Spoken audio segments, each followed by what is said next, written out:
बच्चों, आज की इस क्लास में हम स्टार्ट करने जा रहे हैं क्लास 10th का 12th चैप्टर इलेक्ट्रिसिटी। बच्चों, जैसे ही मैं इलेक्ट्रिसिटी का नाम लेता हूं आपके दिमाग में क्या क्या आता है? तो आपके दिमाग में आता है कि एक पंखा चल रहा है। इसके अलावा बच्चे आपको दिमाग में आता होगा लाइट जल रही है। आपको मोबाइल हो सकता है चार्ज पे लगाओ तो मोबाइल चार्ज हो रहा है। आप टीवी देख रहे हैं तो टीवी चल रही है। ऐसे ही बहुत सारी इंडस्ट्री के अंदर भी जो प्रोडक्ट की फॉर्मेशन होती है, प्रोडक्ट्स जो बनाए जाते हैं वो भी इलेक्ट्रिसिटी की हेल्प से ही बनाए जाते हैं। ठीक है, तो बच्चों इलेक्ट्रिसिटी जो है ना हमारे जीवन में बहुत ही इंपॉर्टेंट रोल प्ले करती है। ठीक, तो बच्चों इलेक्ट्रिसिटी के बारे में और जानेंगे हम लोग इस चैप्टर के अंदर। लेकिन सबसे पहले मैं स्टार्ट करना चाहता हूं एक कॉन्सेप्ट जो कि हमें हेल्प करेगा इसको समझने में, और वो कॉन्सेप्ट है बच्चों चार्ज का कॉन्सेप्ट। किसका कॉन्सेप्ट? चार्ज का। तो चार्ज क्या होता है बच्चों? सबसे पहले चार्ज को बच्चों कैपिटल क्यू से रिप्रेजेंट किया जाता है या फिर स्मॉल क्यू से रिप्रेजेंट किया जाता है। मतलब क्यू लेटर से रिप्रेजेंट करेंगे हम लोग, कैपिटल क्यू कर लो या फिर स्मॉल क्यू कर लो। ठीक है, मैं ऐसा करता हूं, पहले इसकी डेफिनेशन लिख देता हूं, उसके बाद बच्चे हम इसको समझेंगे। ठीक है, तो डेफिनेशन लिख रहा हूं। क्या होता है चार्ज बच्चे? तो it is the fundamental property of subatomic particles of matter due to which it experiences force of attraction or repulsion। बच्चों मैंने डेफिनेशन लिख दी, लेकिन आप लोगों को समझ में कुछ नहीं आया। चलो समझने की कोशिश करते हैं। बच्चों हम लोगों ने 9th क्लास के अंदर मैटर चैप्टर पढ़ा था। अभी जो मैटर होता है, आपको पता है कि मैटर जो होता है ये बना हुआ होता है एटम से। जो बिल्डिंग ब्लॉक होता है मैटर का वो क्या होता है? एटम होता है। अब ये एक एटम है, ये एक एटम है। इस एटम के अंदर क्या क्या होता है? तो इस एटम के अंदर सेंटर में बच्चों एक छोटा सा न्यूक्लियस होता है। ठीक है, क्या होता है? ये क्या है? ये न्यूक्लियस है। और इस न्यूक्लियस के चारों तरफ इलेक्ट्रॉन्स जो होते हैं वो बच्चों चक्कर लगा रहे होते हैं। ये हमारी 9th की नॉलेज है जो हमने सीखी थी। तो ये क्या बनाया है मैंने? ये मैंने बनाया है इलेक्ट्रॉन। अब बच्चों इस न्यूक्लियस के अंदर क्या क्या होता है? तो आपको पता है न्यूक्लियस के अंदर होता है प्रोटॉन और होता है न्यूट्रॉन। अभी की नॉलेज के लिए बच्चे मैंने बताया है आपको, प्रोटॉन और न्यूट्रॉन होता है। ठीक है, अभी आपको इतनी चीजें याद रखनी है। ठीक, अभी जो प्रोटॉन होता है आपको पता होगा, ये हम कहते हैं ये पॉजिटिवली चार्ज्ड है, और ये जो इलेक्ट्रॉन होता है बच्चों ये कैसा होता है? ये हम कहते हैं नेगेटिवली चार्ज्ड है। तो यहां से हम एक बात सीखे। क्या सीखे? कि जो चार्ज होता है ना, चार्ज ये दो तरह का हो सकता है। कैसा कैसा हो सकता है? तो ये चार्ज जो होता है ये पॉजिटिव भी हो सकता है या फिर ये नेगेटिव भी हो सकता है ना? ये हमने बातें सीखी हुई है बच्चों। ठीक है, अच्छा जी। अच्छा, एक और चीज बता देता हूं। चार्ज की जो एसआई यूनिट होती है ना वो होती है कूलम। कहां लिखूं? इसको हटा देते हैं। एसआई यूनिट क्या होती है चार्ज की? ये होती है कूलम। स्मॉल सी लिखते हैं बच्चों। ठीक है, जब पूरा लिखना हो तो स्मॉल सी लिखते हैं, और जब सिर्फ सिंबल लिखना हो तो कैपिटल सी लिखते हैं। तो मैंने बताया आपको कि इलेक्ट्रॉन जो होता है वो नेगेटिवली चार्ज होता है, प्रोटॉन जो होता है वो पॉजिटिवली चार्ज होता है। न्यूट्रॉन पे कौन सा चार्ज होता है बच्चों? यस, न्यूट्रॉन जो होता है इस पे कोई चार्ज नहीं होता, इसलिए हम कहते हैं कि न्यूट्रॉन जो होता है वो न्यूट्रल होता है। ठीक है ना? तो चार्जेस दो तरह के होते हैं। इसको फिर से लिख देते हैं चार्ज यहाँ पे। तो चार्ज दो तरह के होते हैं, एक होता है पॉजिटिव चार्ज और दूसरा होता है नेगेटिव चार्ज। ठीक है, ये बाई कन्वेंशन है ऐसा। अब इलेक्ट्रॉन जो होता है, इसमें पूछूं कितना चार्ज होता है, तो आप बताएंगे कि इलेक्ट्रॉन जो होता है इस पे चार्ज होता है -1.6 इंटू 10 की पावर -19 कूलम। सीखा था आप लोगों ने ये भी। ठीक है, और प्रोटॉन जो होता है इस पे कितना चार्ज होता है बच्चों? इसको मैं क्यू ही लिख देता हूं, चार्ज इन इलेक्ट्रॉन है ना, चार्ज ऑन इलेक्ट्रॉन। ऐसे चार्ज ऑन प्रोटॉन कितना होता है? तो ये होता है प्लस का 1.6 इंटू 10 की पावर -19 कूलम। ठीक है ना? तो ये बच्चों ये चार्ज होता है, और पॉजिटिव और नेगेटिव चार्ज के बारे में हमने सीखा। अब एक चीज देखो बच्चों, ये एक मैटर है, इसको हटा दिया मैंने, आपको पता चल गया। ये एक मैटर है, कुछ कैसी भी मैंने बॉडी बना दी, ठीक है। ये मैटर जो होता है बच्चों, क्योंकि एटम का बना हुआ है, और एटम आपको पता है इलेक्ट्रिकली न्यूट्रल होते हैं। पता था ना आप लोगों को ये बात कि एटम जो होता है वो कैसा होता है, इलेक्ट्रिकली न्यूट्रल होता है, ठीक है। अब ये जो इलेक्ट्रिकली न्यूट्रल एटम होता है बच्चों, इसके ऊपर कोई भी, और क्योंकि इसने बनाया हुआ है मैटर को, तो मैटर के ऊपर कोई भी चार्ज नहीं है। अगर हम इस पे एक इलेक्ट्रॉन दे दें तो ये बन जाता है नेगेटिवली चार्ज। और बच्चे इसी मैटर को, मान लीजिए यही सेम मैटर है यहां पे, इसके अंदर से इलेक्ट्रॉन निकाल लें तो ये क्या हो जाएगा, ये हो जाएगा पॉजिटिवली चार्ज्ड, ठीक है। तो यहां से आप ये सीखे कि अगर हम किसी मैटर को, जो कि न्यूट्रल है बच्चों, क्यों न्यूट्रल है, क्योंकि एटम न्यूट्रल होता है। एटम न्यूट्रल क्यों होता है, तो एटम न्यूट्रल इसलिए होता है क्योंकि एटम के अंदर नंबर ऑफ प्रोटॉन और इलेक्ट्रॉन बराबर होते हैं। तो ये एक एटम, ये एक बच्चों मैटर था जो कि कैसा था, जो कि न्यूट्रल था। अब इसके अंदर मैंने क्या किया, इलेक्ट्रॉन दे दिया, तो इलेक्ट्रॉन जब दिया तो नेगेटिवली चार्ज हो गया, और जब बच्चे मैंने इसमें से इलेक्ट्रॉन निकाला तो ये क्या हो गया, ये पॉजिटिवली चार्ज हो गया। अगर ये दोनों अलग अलग मैटर है, मान लीजिए ये नेगेटिवली चार्ज है और ये पॉजिटिवली चार्ज है, तो ये क्या करने लग जाएगा बच्चों, अगर आप इनको पास पास रखोगे ना तो ये दोनों एक दूसरे को अट्रैक्ट करने लग जाएंगे। ये दोनों एक दूसरे को क्या करने लग जाएंगे, अट्रैक्ट करने लग जाएंगे। ऐसे ही बच्चों ये दूसरा मैटर मान लीजिए, और ये भी एक मैटर, सपोज इसका नाम A, इसका नाम B। आपने इसको इलेक्ट्रॉन दिया और इसको भी इलेक्ट्रॉन दिया, ठीक है। अब इसको इलेक्ट्रॉन देंगे तो कैसा चार्ज हो जाएगा, ये नेगेटिवली चार्ज हो जाएगा। ऐसे ही B को इलेक्ट्रॉन देंगे तो कैसा चार्ज हो जाएगा, ये भी नेगेटिवली चार्ज हो जाएगा। अब बच्चे अगर आप इसको पास पास लेके आओगे ना तो ये रिपेल होना शुरू कर देंगे। रिपेल का मतलब ये दूर दूर जाना शुरू कर देंगे। हम चाहेंगे पास लाने की कोशिश करेंगे तो पास हम लाएंगे की कोशिश करेंगे, जैसे ही छोड़ेंगे दूर दूर हो जाएंगे। समझ में आया हमको, ठीक है। ऐसे ही बच्चे मान लो ये एटम है A, एटम नहीं है, एटम नहीं बच्चे, मैटर है, सॉरी, है ना, मैटर है, और ये मैटर नंबर B है बच्चे, ठीक है। आप एटम भी कह सकते हो, क्या फर्क पड़ता है। इसके अंदर से आपने इलेक्ट्रॉन निकाला, ठीक, और इसके अंदर से भी आपने इलेक्ट्रॉन निकाला।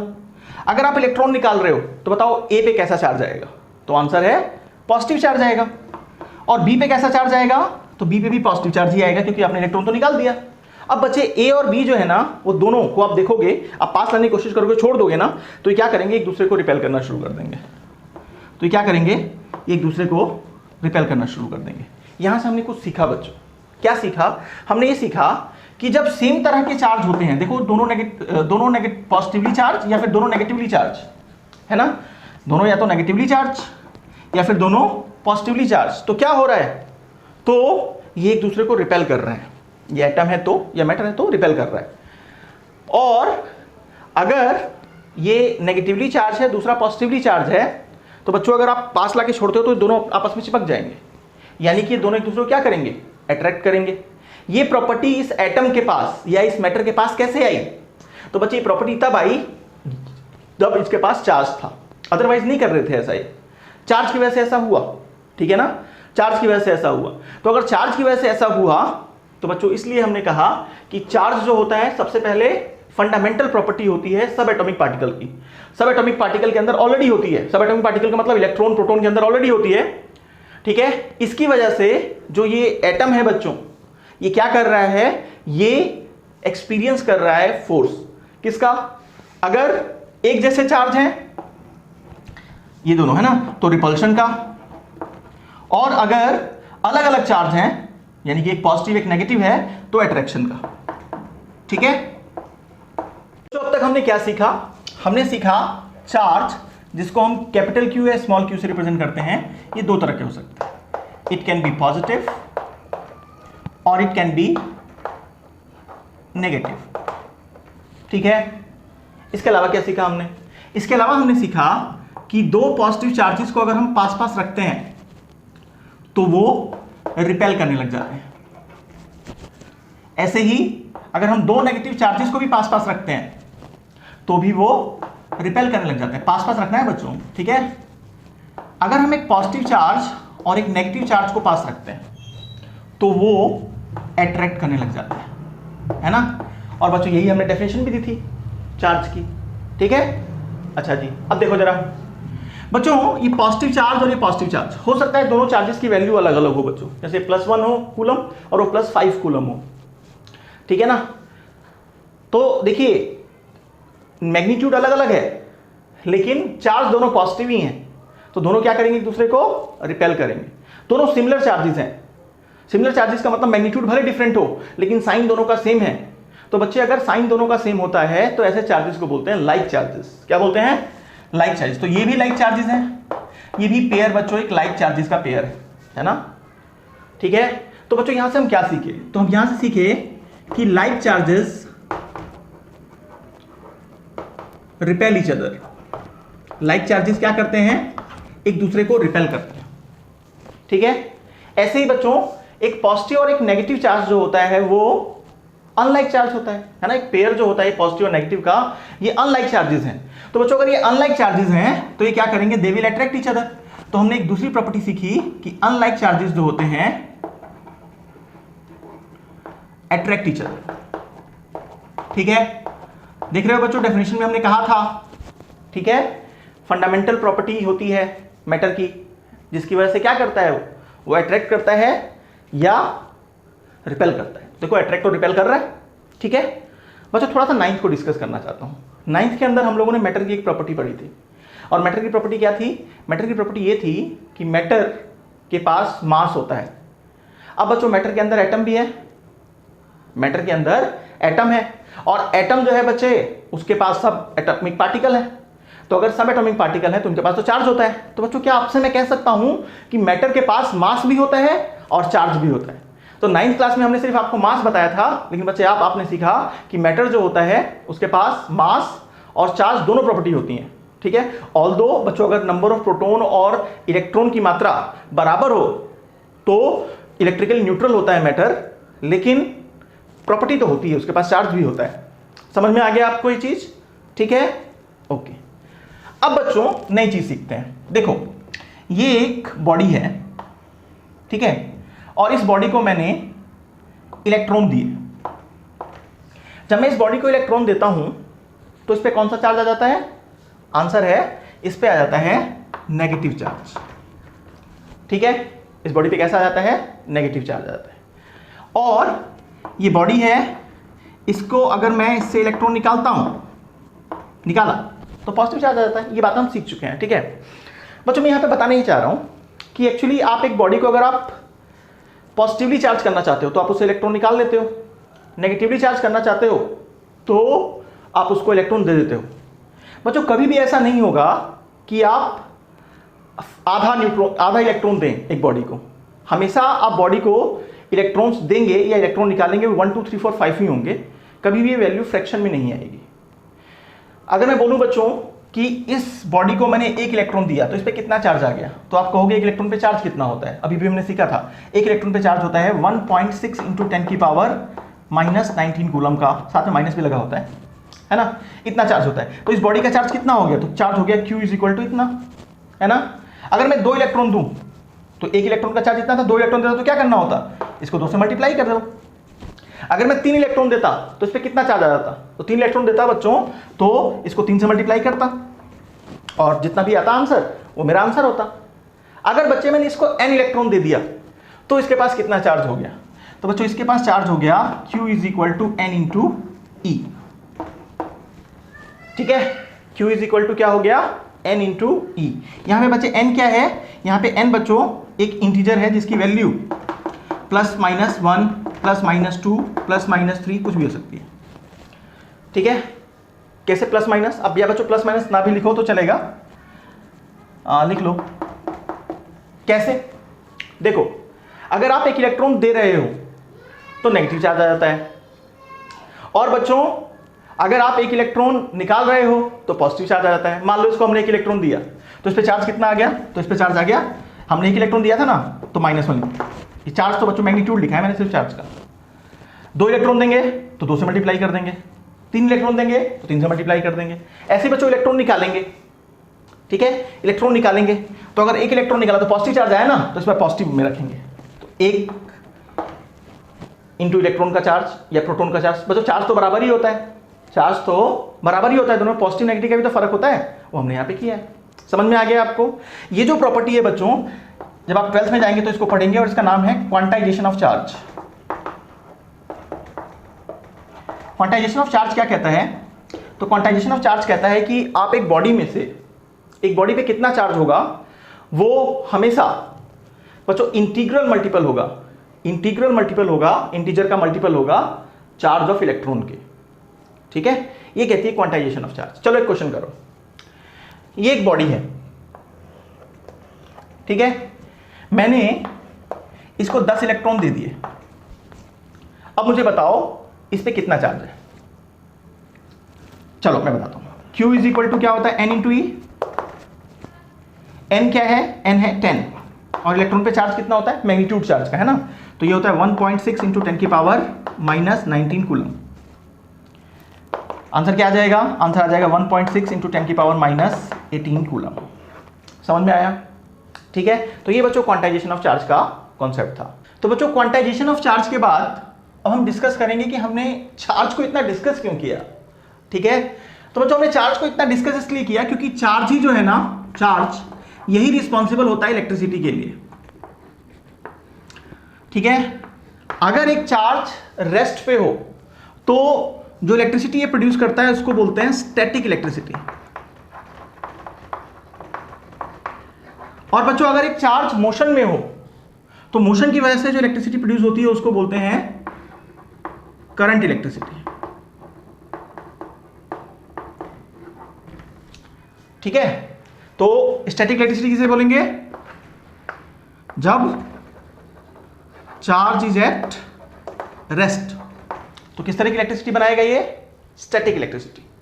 ऐसे ही करंट इलेक्ट्रिसिटी कब प्रोड्यूस होगी? जब चार्ज होगा इन मोशन। तो चार्ज बच्चों जब मोशन में होगा तो क्या होगा? तो बनेगी करंट इलेक्ट्रिसिटी।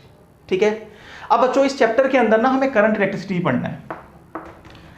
स्टैटिक इलेक्ट्रिसिटी हम लोग पढ़ेंगे 12th क्लास के अंदर, और बच्चों उस फील्ड को जिसके अंदर हम जिसके अंदर हम स्टैटिक इलेक्ट्रिसिटी पढ़ते हैं उसको बोलते हैं इलेक्ट्रोस्टैटिक्स। इसलिए मेरे मुंह से निकल गया इलेक्ट्रोस्टैटिक, है ना, तो इलेक्ट्रोस्टैटिक्स कहते हैं। तो ये तो हमें पढ़ना है 12th में, लेकिन बच्चों कुछ एग्जाम्पल्स में देना चाहता हूं जो आप अपनी डेली लाइफ में देखते हैं, जो कि स्टैटिक इलेक्ट्रिसिटी का एग्जाम्पल है।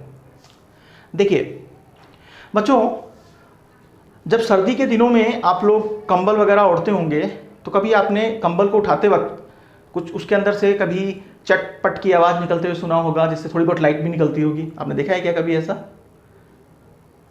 अच्छा बच्चों, कभी आप अगर टीवी के पास हाथ लेके जाते थे तो ये आपके जो रोए होते हैं हाथ पे, जो हेयर्स हैं, ये क्या खड़े हो जाते हैं? कभी आपने ऐसा महसूस किया है? ठीक है, ऐसे ही बच्चों मैं तो बचपन में एक गेम खेला करता था बच्चों, मुझे नहीं पता आप लोगों ने खेला है कि नहीं खेला। हम लोग क्या करते थे, हम लोग एक स्केल लेते थे प्लास्टिक का, और उस प्लास्टिक के स्केल से पहले हम क्या करते थे, कुछ पीसेस बना लेते थे पेपर के, और उस पेपर के पीसेस को उस प्लास्टिक के जो स्केल है उसे उठाने की कोशिश करते थे। ठीक है, तो जब मैं उठाने की कोशिश करता था ना बच्चों, तो नहीं उठता था। फिर क्या करते थे हम लोग अपने बालों में उसको थोड़ा सा रब करते थे, और रब करने के बाद क्या होता था कि जो पेपर के पीसेस है ना वो चिपक जाते थे इसके ऊपर आके। ठीक है, पेपर के पीसेस इसके ऊपर आके चिपक जाते थे। ठीक है, ये सारे के सारे जितने ही बच्चे मैंने एग्जाम्पल अभी डिस्कस किए, ये सारे के सारे एग्जाम्पल हैं स्टैटिक इलेक्ट्रिसिटी के। स्टैटिक इलेक्ट्रिसिटी जो है ये तब प्रोड्यूस होता है जब एक चार्ज रेस्ट पे होता है, और चार्ज बच्चों रेस्ट पे तब होता है जब ये जो चीज़ हम यूज़ कर रहे हैं वो एक इंसुलेटर हो। क्या हो? इंसुलेटर हो। तो इंसुलेटर केस में ऐसा होता है। तो बच्चों ये जो हमारा स्केल है ना, ये प्लास्टिक का मैंने बोला, तो प्लास्टिक का जब मैं इसको ऐसे करता था तो मुझे पता चला बच्चों कि जब मैं इसको ऐसे करता था ना, तो हमारे जो हेयर्स हैं ये भी एक तरह का मैटर है, और जो स्केल है बच्चे ये भी मैटर है। अब होता क्या है कि मैटर के अंदर जो एटम है उससे इलेक्ट्रॉन टूट के इसके ऊपर आ जाते थे, या ऐसा भी हो सकता है कि इसके इलेक्ट्रॉन इसके अंदर आ जाए, हमारे बालों के अंदर आ जाए। तो अगर इलेक्ट्रॉन मान लो इस बाल से टूट के इसके ऊपर आ गए इलेक्ट्रॉन, तो ये कैसा चार्ज हो जाएगा? ये हो जाएगा नेगेटिवली चार्ज। ठीक है ना। अब अगर ये नेगेटिवली चार्ज हो गया तो बच्चों इसके अंदर प्रॉपर्टी आ गई अट्रैक्शन और रिपल्शन वाली, है कि नहीं है? तो ये भी किसका एग्जांपल है? ये भी स्टैटिक इलेक्ट्रिसिटी का एग्जांपल है। और स्टैटिक इलेक्ट्रिसिटी कौन शो करता है बच्चों? तो याद रखना, स्टैटिक इलेक्ट्रिसिटी बच्चों इंसुलेटर शो करते हैं। कौन शो करते हैं? इंसुलेटर्स। ठीक है, इंसुलेटर्स क्या होते हैं? Insulators are those substances which are bad conductor of electricity. ठीक है, अच्छा ऐसे ही बच्चे करंट इलेक्ट्रिसिटी कौन शो करता है? तो करंट इलेक्ट्रिसिटी जो है बच्चों ये कंडक्टर्स करते हैं। ठीक है, क्योंकि ये बच्चों इसमें ना चार्ज जो है वो रुका नहीं रहता, वो चलने लग जाता है। अगर कोई इंसुलेटर है तो बच्चों चार्ज आपने यहाँ पे प्रोड्यूस किया ना, चार्ज यहीं पे रहेगा, वो जा तो सकता नहीं है आगे। ठीक है, वो आगे नहीं जा पाता, तो यहीं पे रहता है, एक जगह रहता है। ठीक है, लेकिन बच्चों कंडक्टर के साथ क्या होता है, जैसे अगर चार्ज मान लो यहाँ पे प्रोड्यूस हुआ ना तो चलने लग जाएगा अपने आप, तो चलने लग जाएगा। अब जब चलने लग जाता है बच्चों तो क्या होगा, जब चलने लग जाएगा तो करंट इलेक्ट्रिसिटी प्रोड्यूस हो जाएगी। समझ में आ गया आपको? ठीक है, तो ये कंडक्टर का कॉन्सेप्ट और ये इंसुलेटर्स में होता है। स्टैटिक इलेक्ट्रिसिटी पढ़नी है हमें 12th क्लास के अंदर। अभी हम शुरू करेंगे बच्चों करंट इलेक्ट्रिसिटी, और यहां से ही आपका चैप्टर शुरू होगा। अब बच्चों हमने चार्ज वाला कॉन्सेप्ट तो खत्म कर लिया। हमारी बुक में सबसे पहले जो चीज इन्होंने डिस्कस की है एनसीईआरटी में, वो है इलेक्ट्रिकल सर्किट किसे कहते हैं।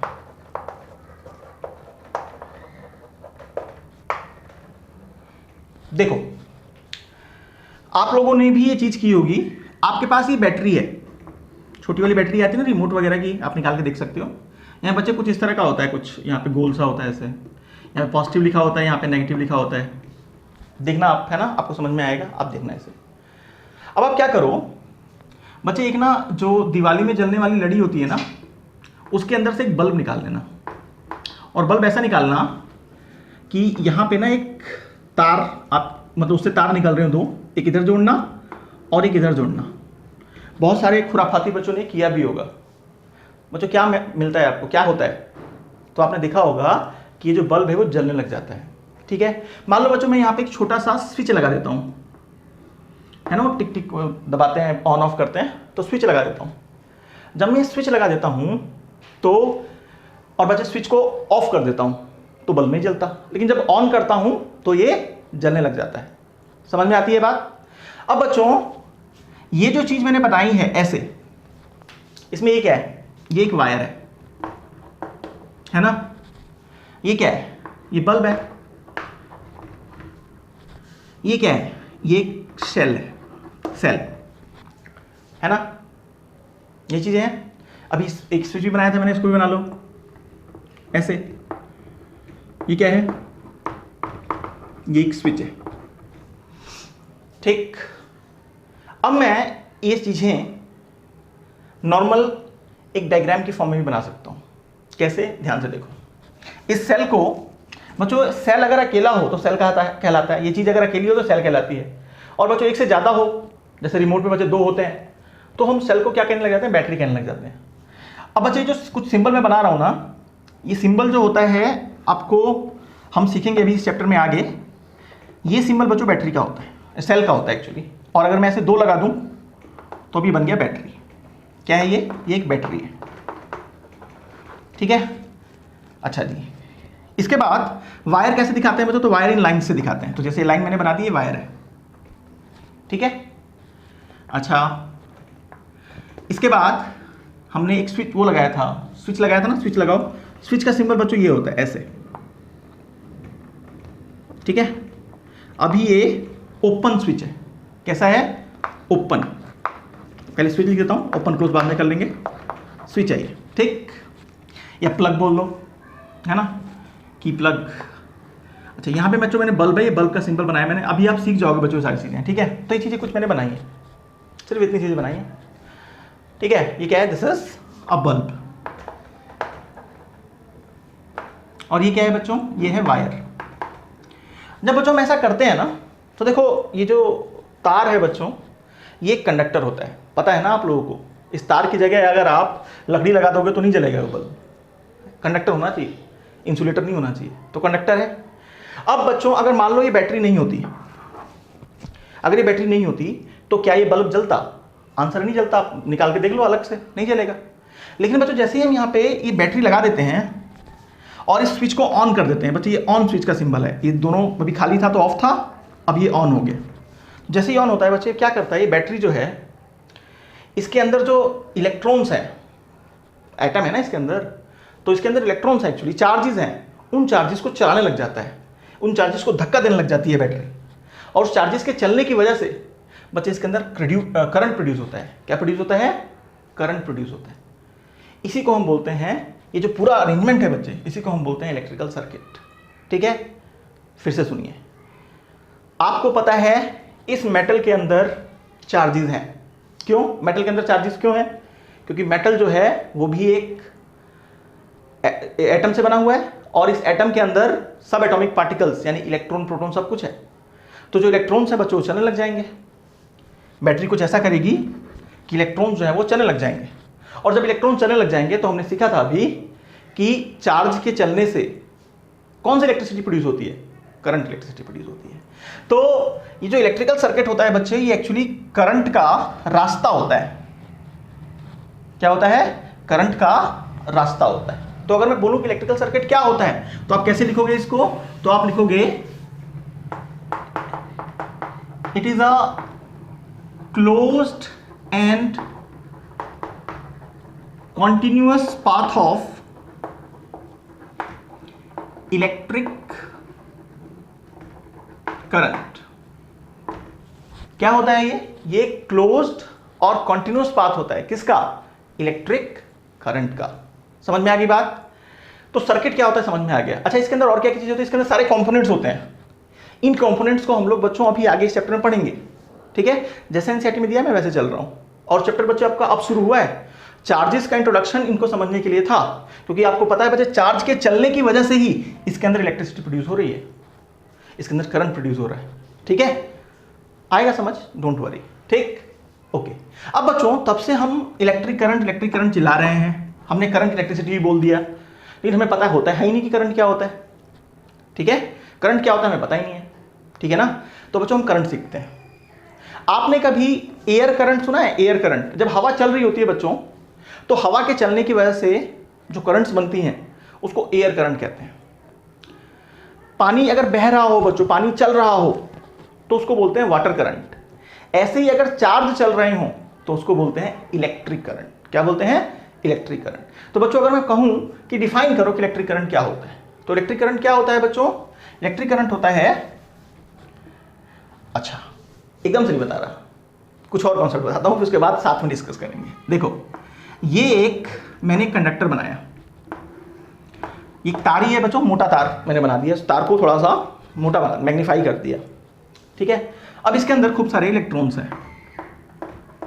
ठीक है, ये इलेक्ट्रॉन्स हैं। ठीक, अच्छा जी, क्योंकि इसके अंदर एटम है। देखो बच्चों, यहाँ पे एक चीज और सीख लो। ठीक है, थोड़ा सा लेक्चर बड़ा हो जाएगा लेकिन आपको सीखना चाहिए। एटम जो होता है ना, एटम, इसके अंदर न्यूक्लियस होता है और इलेक्ट्रॉन होता है। एटम के अंदर न्यूक्लियस होता है और इलेक्ट्रॉन होता है। ये वाला जो अरेंजमेंट है ना, जिसमें इलेक्ट्रॉन न्यूक्लियस के चारों तरफ चक्कर लगा रहा है, ये अरेंजमेंट होता है 0 केल्विन पे। कितने केल्विन पे? 0 केल्विन पे। 0 केल्विन का मतलब होता है -273 डिग्री सेल्सियस। हमने पढ़ा था 9th में, है ना? तो ये अरेंजमेंट उस वक्त होता है। जैसे जैसे टेम्परेचर बढ़ता है बच्चों, वैसे क्या होता है, इस इलेक्ट्रॉन के पास एनर्जी आती है और ये इस ऑर्बिट को छोड़ के बाहर निकल जाता है, फ्री हो जाता है। ठीक है, अब बच्चों सोचो जरा, रूम का जो टेम्परेचर है, किताबों में रूम का टेम्परेचर दिया होता है 25 डिग्री सेल्सियस, इसको रूम टेम्परेचर कहा जाता है। ठीक है, वो होता है 298 केल्विन।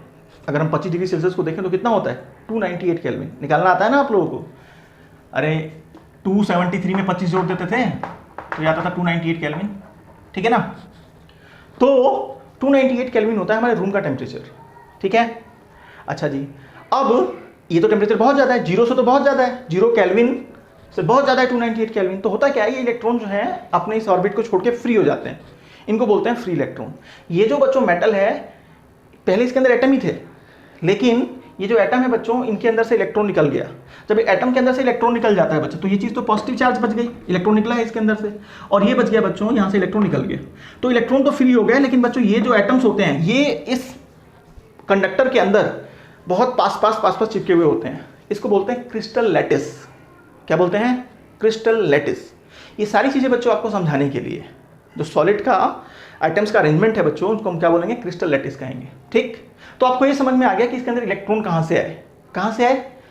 मेटल के अंदर, इस कंडक्टर के अंदर एटम्स थे, रूम टेम्परेचर पे इन एटम से इलेक्ट्रॉन निकल जाते हैं और ये फ्रीली मूव कर रहे होते हैं इसके अंदर। अब आपके दिमाग में ये आना चाहिए बच्चों कि फ्रीली मूव कर रहे हैं, मूव करने पे तो करंट बनता है, जब चार्ज मूव करता है तो क्या बनता है, करंट मूव करता है, करंट बनता है। लेकिन बच्चों क्योंकि ये जो इलेक्ट्रॉन है इनकी नेट मूवमेंट जीरो होती है, चीज़ें हम सीखेंगे बच्चों, ड्रिफ्ट वेलोसिटी का कॉन्सेप्ट है यहाँ पे, सीखेंगे हम जब बड़ी क्लास में जाएंगे। तो अभी आपको ये रखना है याद कि जब तक इसके साथ हम बैटरी ना लगाए, इस चार्ज का जो मूवमेंट होगा बच्चे रैंडम मूव कर रहे हैं तो इधर उधर कहीं चारों तरफ, तो नेट मूवमेंट इनकी जीरो होती है, ठीक है। जब हम इससे बैटरी लगाते हैं ना तो ये जो इलेक्ट्रॉन ही एक डायरेक्शन में चलने लग जाते हैं, ये जो इलेक्ट्रॉन है एक डायरेक्शन में चलने लग जाते हैं, और उसकी वजह से बच्चों उस चलने की वजह से करंट बनने लग जाती है। तो मैं आशा करता हूं आपको इतनी बात समझ में आई होगी, ठीक है। अब देखो तो करंट क्या होता है, हम इलेक्ट्रिक करंट क्या होता है बच्चों। तो देखो मान लो इस मेटल का पूरा चार्ज Q है, इस कंडक्टर का पूरा चार्ज क्या है, Q है, और इस कंडक्टर से बच्चों, इस कंडक्टर में से T टाइम में Q चार्ज इसको क्रॉस करता है, इस एरिया को, इस एरिया ऑफ क्रॉस सेक्शन को क्रॉस करता है, तो हम कहेंगे कि इसके अंदर करंट फ्लो करने लग गया, ठीक है। अब मैं डेफिनेशन लिख रहा हूं, डेफिनेशन के बाद फिर से समझाऊंगा। देखो क्या कहते हैं बच्चों इसको, तो इसको कहते हैं इट इज द, करंट किसे बोलते हैं, मैं करंट की डेफिनेशन दे रहा हूं, it is the rate of flow of charge, ठीक है। Rate of flow of charge को क्या बोलते हैं, करंट बोलते हैं। इसको बच्चों जरा मैं लैंग्वेज, नॉर्मल लैंग्वेज में कहता हूं, the total number of charging passing through a particular cross section per unit time is called as electric current। तो इलेक्ट्रिक करंट क्या होता है बच्चों, देखो जरा, मान लो कि t टाइम में यहां से Q चार्जेस चल रहे थे, T टाइम में Q चार्जेस को क्रॉस करते हैं, तो एक टाइम में कितने करेंगे, Q बाई टी, और Q क्या बोलेंगे, करंट बोलेंगे। करंट को बच्चों कैपिटल आई या स्मॉल आई से रिप्रेजेंट करते हैं, ठीक है। तो इलेक्ट्रिक करंट क्या होता है बच्चों, देखो किसी भी चीज को, किसी भी क्वांटिटी को अगर हम टाइम से डिवाइड कर देते हैं तो उसको रेट बोलते हैं। अगर हम चार्ज को बच्चों टाइम से डिवाइड कर रहे हैं तो इसको हम करंट बोलेंगे। समझ में आ गया आपको। तो क्या होता है current, current is the rate of flow of charge, ठीक है। बस आपको याद रखना करंट क्या होता है, इलेक्ट्रिक करंट क्या होता है, it is the rate of flow of charge, ठीक है, यही होता है करंट, ठीक है। इसका चाहे बस ये भी याद रख लो, क्या, total number of charges passing through a particular cross section at a particular time, per unit time, ठीक है। समझ में आ गया ये बात, ठीक। तो यहां से हमने बच्चों, मैं फिर से इसको हटा रहा हूं और मैं आपको बताता हूं हमने क्या सीखा करंट के बारे में। करंट क्या होता है, I इज इक्वल टू होता है Q बाई टी। यहाँ पे Q क्या है बच्चों, Q है चार्ज और T क्या है, T है टाइम। तो बच्चों हमने सीखा करंट क्या होता है, तो करंट होता है rate of flow of charge, यानी कि charge per unit time. Current को कैसे रिप्रेजेंट करते थे, कैपिटल आई है स्मॉल आई से, चार्ज को कैपिटल क्यू है स्मॉल क्यू से, टाइम तो टी ही है। ये बच्चों फॉर्मूला हो गया हमारे करंट का, है ना। अच्छा अब मुझे बताओ बच्चों ऐसा यूनिट क्या होगी चार्ज की, सॉरी करंट की, ठीक है। तो देखो ये चार्ज है, चार्ज की ऐसा यूनिट क्या होती है, कूलम होती है। टाइम की ऐसा यूनिट क्या होती है, सेकंड होती है।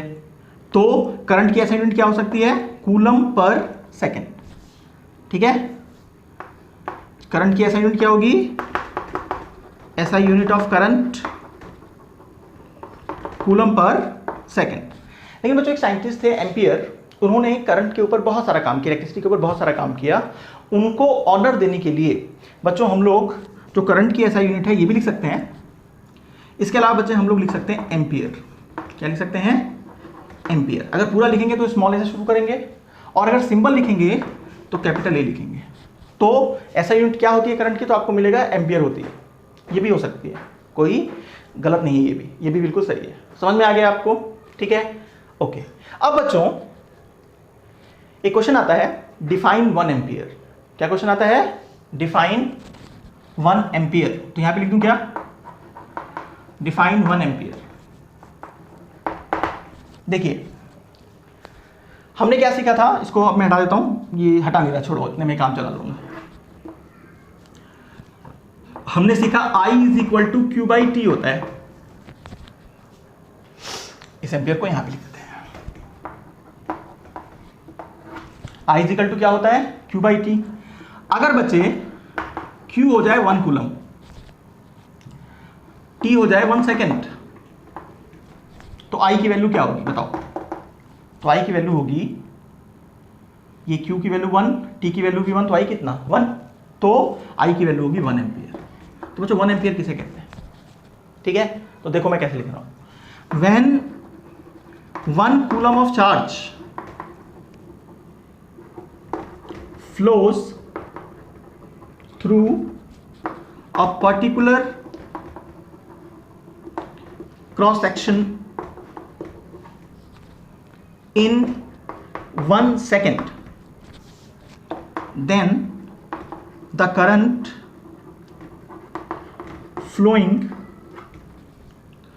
through the circuit is said to be 1 ampere. ठीक है, तो क्या होता है 1 एम्पियर? समझ में आ गया आपको किस तरह से डिफाइन करना है? इतनी बातें उतारिए, फिर मैं आगे बढ़ता हूं। करंट की ऐसा यूनिट हमने सीखा एम्पियर होती है। अब जो एम्पियर होती है ना, ये एक बड़ी यूनिट है। हमारे बहुत सारे इलेक्ट्रिकल कंपोनेंट्स जो होते हैं उनके अंदर बच्चों बहुत कम अमाउंट ऑफ करंट जा रही होती है, बहुत कम मात्रा में करंट जा रही होती है।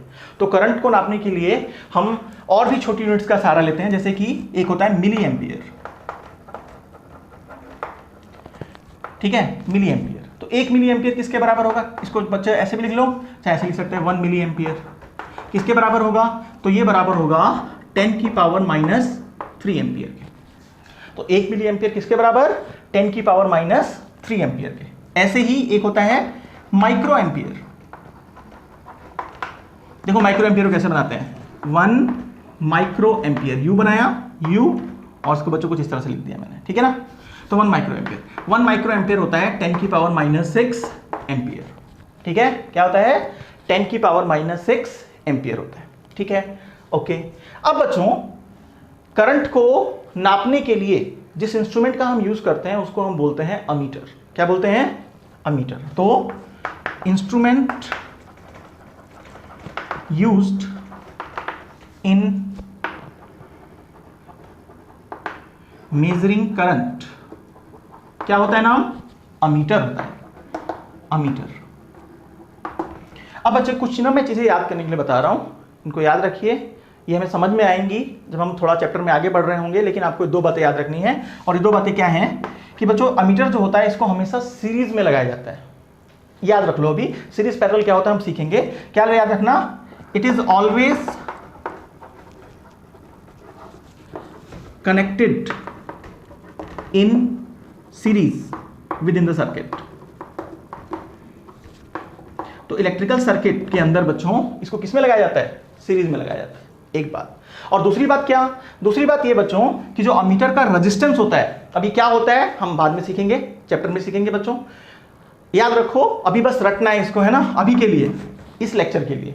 आगे आने वाले लेक्चर्स में बच्चों आपका ये भी क्लियर हो जाएगा, मैं इसको फिर से वहां पे भी बताऊंगा आपको। ठीक है, दूसरी बात याद रखनी है कि इसका जो रेजिस्टेंस होता है वो बहुत कम होता है। ठीक है, इट हैज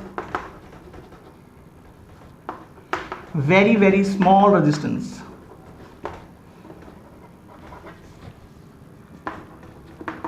इसका रेजिस्टेंस बच्चे बहुत बहुत कम होता है। ठीक है, क्या होता है रेजिस्टेंस, क्या होता है सीरीज, ये हम आगे पढ़ेंगे। इतनी बात समझ में आ गई आप लोगों को? ठीक है, ओके। अब मैं बच्चे क्या करता हूं, अमीटर को ना इलेक्ट्रिकल सर्किट में लगा के दिखाता हूं आप लोगों को कैसे लगते हैं। क्या था, एक क्लोज्ड और कॉन्टिन्यूस पाथ जो होता है इलेक्ट्रिक करंट का, उसे बोलते हैं इलेक्ट्रिकल सर्किट। और मैंने ये इलेक्ट्रिकल सर्किट आपको बना के दिखाया था, फिर से रिवाइज हो गया है ना, ऐसे। मुझे बताओ बच्चों, मैंने किसके बारे में क्या क्या बताया था? ये क्या था? ये बल्ब था, है कि नहीं? अच्छी बात है ना, ओके। ये क्या था? ये वायर था, ठीक। ये क्या है? ये बच्चों बैटरी है, अकेला होता तो सेल होता। ये क्या है, इसको हमने स्विच कहा था, ठीक है। अभी ये स्विच जो है बच्चों ओपन है, ओपन है। अगर मैं इसको यहां पे एक डॉट लगा दूं तो क्लोज्ड हो जाएगा, ठीक है। ये क्या हो जाएगा, क्लोज्ड हो जाएगा। क्लोज का मतलब ये चलने लग गया, ऑन हो गया, ठीक। ये बात याद रखनी बच्चे, बच्चे कंफ्यूज हो जाते हैं इस चीज में। ऐसे तो अब करंट चलने लग गई और ये बल्ब जलने लग गया, ठीक है। अमीटर कैसे लगाते हैं बच्चे, तो मैंने बताया आपको, अमीटर जो है सीरीज में लगाते हैं। तो सीरीज का मतलब आप कहीं पे भी ऐसे लगा दो, ये लीजिए, ये मैंने अमीटर लगा दिया ऐसे। अमीटर का सिंबल है बच्चे ये भी। तो क्या है ये अमीटर है, अमीटर। समझ में आया है ना। तो बच्चे ये है एक सर्किट जिसके अंदर मैंने अमीटर भी आपको लगा के दिखाया। बताओ अमीटर किस लिए यूज होता था, तो आंसर है अमीटर यूज होता था फॉर मेजरिंग करंट, कितना करंट चल रहा है इसके अंदर, ठीक है। बच्चों एक चीज मैं पीछे जब इलेक्ट्रिक सर्किट बता रहा था तो मैं बताना भूल गया था आपको। इलेक्ट्रिक सर्किट जो है बच्चों दो तरह के हो सकते हैं, या तो ये एक ओपन सर्किट हो सकता है या फिर ये एक क्लोज्ड सर्किट हो सकता है।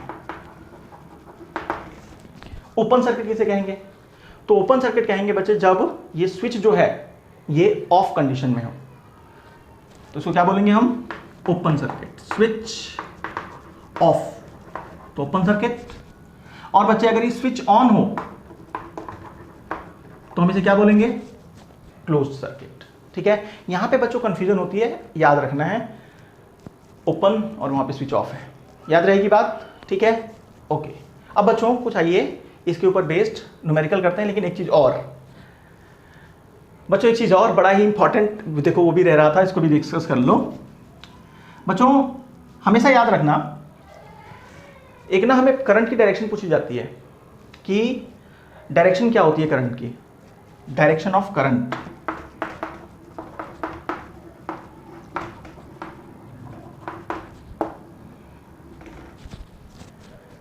देखो बच्चों, हमेशा जो करंट की डायरेक्शन होती है, देखो ये जो बैटरी का बच्चों ये बड़ा वाला हिस्सा मैंने बनाया है ना, इसको बोलते हैं पॉजिटिव टर्मिनल, और जो छोटा वाला मैंने बनाया पोर्शन बच्चों इसको बोलते हैं नेगेटिव टर्मिनल। ये बाद में भी सिखाया जाएगा, अभी भी सीख लो। हमने बच्चों ये सेल बनाया, इसमें एक बड़ी लाइन बनाई और एक छोटी लाइन बनाई, दोनों लाइन पैरेलल हैं। जो बड़ी लाइन है इसको बोलते हैं पॉजिटिव टर्मिनल और इसको बोलते हैं नेगेटिव टर्मिनल। जब मैंने सेल बनाया था तो मैंने आपको पॉजिटिव और नेगेटिव वहाँ पे भी दिखाया था। तो पॉजिटिव टर्मिनल और नेगेटिव टर्मिनल, जो करंट की डायरेक्शन होती है बच्चे, it is always from positive terminal of the battery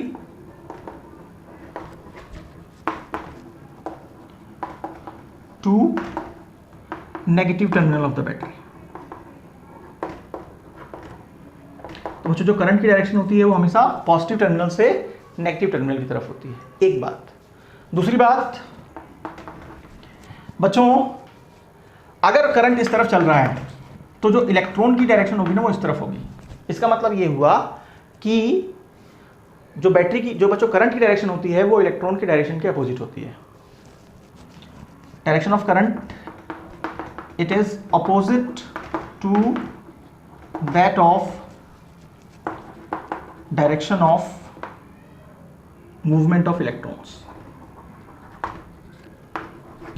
बहुत ही इंपॉर्टेंट बच्चों। तीसरी बात एक और है,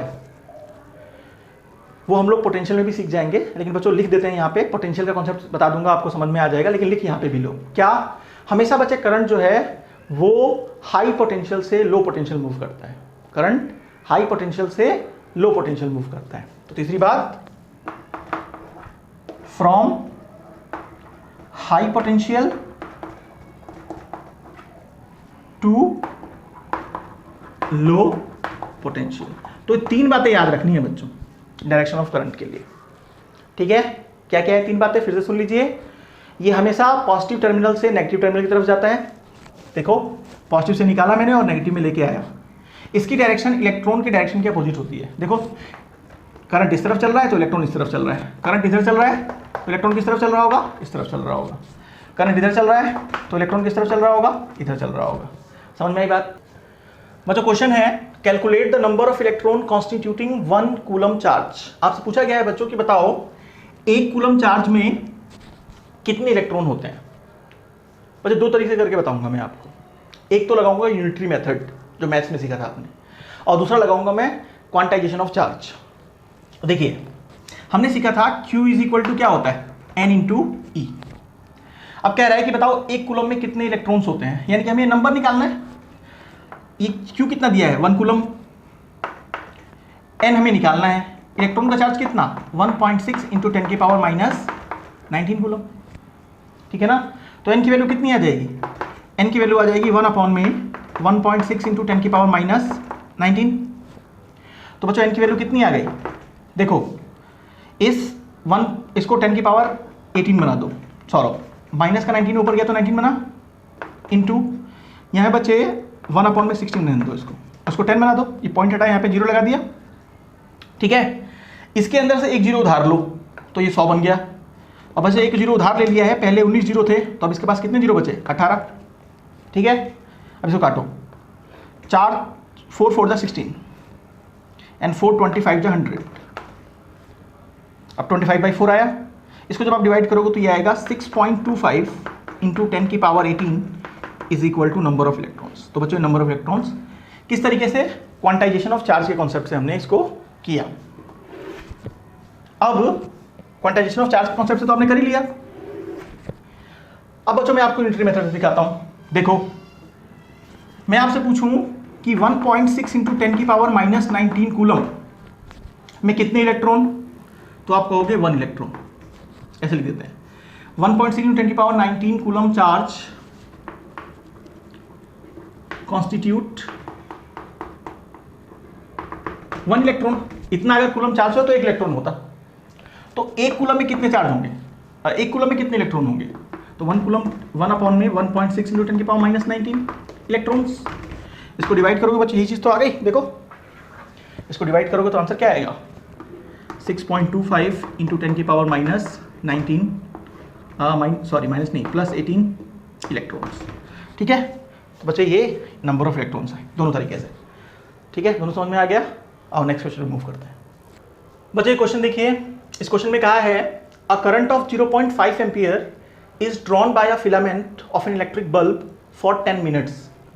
तो बच्चों 0.5 एम्पियर का करंट जो है इस फिलामेंट में चल रहा है 10 मिनट्स के लिए। Find the amount of electric charge flows through the circuit. तो कितना चार्ज बच्चे इस सर्किट के थ्रू फ्लो कर रहा है, ठीक है। क्वेश्चन को समझे क्या, देखना बच्चों ये एक इलेक्ट्रिक बल्ब है, ठीक है, इलेक्ट्रिक बल्ब। अच्छा इस बल्ब के अंदर 0.5 एम्पियर की करंट चल रही है, ठीक। अच्छा बच्चों किसी बैटरी की वजह से ऐसा चल रहा होगा, हमने ऐसे लगा दिया, सेल लगा दिया यहाँ पे, ठीक है। एक बच्चों एमीटर लगा दिया जिसने इसको नापा होगा, ये विजुअलाइज किया है मैंने क्वेश्चन, ये बल्ब है ऊपर आपको पता है। अच्छा जी, तो हमें क्या क्या दिया हुआ है बच्चों, हमें दिया है करंट, कितना दिया है 0.5 एम्पियर, ठीक। टाइम कितना दिया है, टाइम दिया है 10 मिनट्स। बच्चों एक चीज़ समझिए, कभी भी जब आप क्वेश्चन करेंगे तो आपको ये चीज़ ध्यान रखनी है कि जो यूनिट्स हो वो एसआई सिस्टम में हो। किस सिस्टम में हो, एसआई सिस्टम में। यहाँ पे टाइम मिनट्स में दिया हुआ है, आपको पता होना चाहिए बच्चों टाइम की एसआई यूनिट सेकंड होती है, तो उसको सेकंड में चेंज करना पड़ेगा। सेकंड में चेंज करो, 1 मिनट में कितने सेकंड 60, तो 60 में कितने होंगे 60 into 10 which is equal to 600 second. शायद मैंने उल्टा बोलते, फिर से सुनो, फिर से सुन लो। 1 मिनट में कितने सेकंड्स 60 सेकंड्स, तो 10 मिनट में कितने होंगे 60 को 10 से मल्टीप्लाई कर लो, आंसर कितना आ जाएगा 600 सेकंड। समझ में आया कैसे निकालना है टाइम, तो टाइम कितना आया 600 सेकंड, 600 सेकंड्स। तो टाइम भी आ गया और करंट तो हमें दिया ही था, है ना। हमें क्या निकालना है, हमें निकालना है बच्चे चार्ज, तो Q की वैल्यू हमें निकालनी है। अब हमें पता है, हमने I की डेफिनेशन पढ़ी थी, I क्या होता है, I होता है Q/T, पढ़ा था कि नहीं पढ़ा था। अब अगर बच्चे मुझे Q निकालना है तो मैं क्या इसको ऐसे लिख सकता हूँ, Q इज इक्वल टू क्या हो जाएगा I इंटू टी। I की वैल्यू कितनी, I की वैल्यू 0.5 और टाइम की वैल्यू कितनी, टाइम की वैल्यू 600 सेकंड्स। तो आंसर कितना आ जाएगा, मल्टीप्लाई करो इसको, पॉइंट हटाओ, यहाँ पे 10 लगाओ, ये पॉइंट हट गया, इस एक जीरो से एक जीरो कैंसिल हो गया, 6 5 30 और एक जीरो पहले से था, साथ में एम्पियर लगा दिया, नहीं एम्पियर नीचे ये है ना बच्चे चार्ज है, तो चार्ज की यूनिट क्या होती है कूलम, तो एक कूलम लगा दिया। याद रखना है यूनिट जब तक नहीं लगाओगे बच्चे आप, अगर आप यूनिट नहीं लगाओगे तो आपका आंसर बच्चे कुछ नंबर कटवा सकता है आपके, है ना। आंसर सही होने के बावजूद भी कुछ नंबर कट जाएंगे, तो हम ऐसा थोड़ा ना चाहते हैं। अब बच्चों ये क्वेश्चन मैंने अपने आप दिया है, ठीक है, इसमें हम दोनों कॉन्सेप्ट का यूज़ करेंगे। दोनों कॉन्सेप्ट कौन सा, I is equal to Q by T और Q is equal to N E का, है ना, यानी क्वांटाइजेशन ऑफ चार्ज का। और बच्चों करंट की डेफिनेशन का देखो ध्यान से, कह रहा है a current of 1.6 ampere flows through a circuit for 10 seconds. तो बच्चों एक 1.6 एम्पियर का करंट किसी सर्किट के थ्रू 10 सेकंड फ्लो करता है। बताओ कितने चार्ज फ्लो कर रहे हो सर्किट के थ्रू। ठीक है, क्वेश्चन समझ में आ गया आपको? अब देखते जाओ बच्चों, हमें क्या क्या दिया हुआ है। हमें दिया है आई, कितना दिया है जी 1.6। हमें दिया है टी, कितना दिया है 10 सेकेंड्स। हमें बच्चों क्या निकालना है, हमें निकालना है number of electrons. Number of electrons हम निकालना चाहते हैं। ठीक है जी, ओके बच्चों हम लोगों ने डेफिनेशन पढ़ी थी, I इज इक्वल टू होता है Q बाई टी। ठीक है, पहले Q निकाल लेते हैं या इसी में बच्चों फिट कर देते हैं, कोई बात नहीं। हम I कौन में I इज इक्वल टू लिख सकते हैं एन ई बाई टी। बताओ Q को क्या मैं एन ई लिख सकता हूं? क्या Q को एन ई लिखा जा सकता है? बताइए। Yes, by quantization of charge लिखा जा सकता है। अब I की वैल्यू कितनी? I की वैल्यू है 1.6। n हम निकालना चाहते हैं।